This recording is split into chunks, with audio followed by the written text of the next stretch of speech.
नमस्कार सम्पूर्णमा सबैजना सन्चै हुनुहुन्छ। आज चाहिँ हामी क्याम्पसबाट फर्कँदैछौँ हामी सबैजना। आज हामी सबैजना सँगै छौँ किनभने आज हाम्रो आज स्कुलमा चाहिँ एउटा शोक परेको हुनाले आज हाम्रो पढाइ भएन अनि त्यही भएर हामी चाहिँ आज सँगै छौँ। किनभने अरू बेला चाहिँ कोही अगाडि कोही पछाडि आफ्नो कार्यव्यस्तताका कारणले अगाडि पछाडि आउनुपर्ने हुन्छ अनि आज चाहिँ हामी सँगै नै छौँ साथीहरू। त्यसो रमाइलो भइरहेको छ। सबै हामी रैनीहरू नै हो अनि बट उहाँहरू एकदम मिल्ने साथीहरू हुनुहुन्छ, एकदम बुझ्ने हुनुहुन्छ।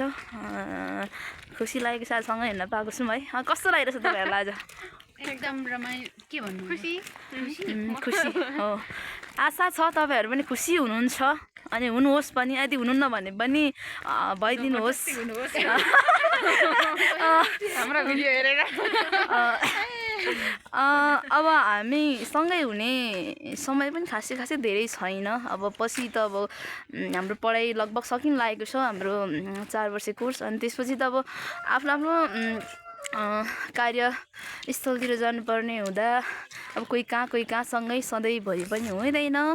तर यो भिडियो मैले बनाउँदै गर्दा पछि यदि हेरेँ भने एकदमै मेरो साथी एकदम लजाउने साथी चाहिँ उहाँ हुनुहुन्छ। तर लाइफमा नि गाइस साथी चाहिँ चाहिन्छ कि, तर नि यस्तो साथी खोज्दा नि पाइँदैन क्या, जो चाहिँ तपाईँलाई बुझ्नुहुन्छ क्या हरेक मोडमा अनि जे भने पनि मान्ने क्या फेरि। अनि अब सबै कुरालाई सकारात्मक रूपमा लिइदिनुहुन्छ अनि हेल्प गर्नुहुन्छ। अनि अब उहाँहरू खासमा अर्कैबाट जानुहुन्थ्यो तल्लोबाट, अनि हामी चाहिँ माहालबाट जान्थ्यौँ। तर त्यो मायाले होइन बुझ्ने भएर नै अब ल ओके जाउँ भन्ने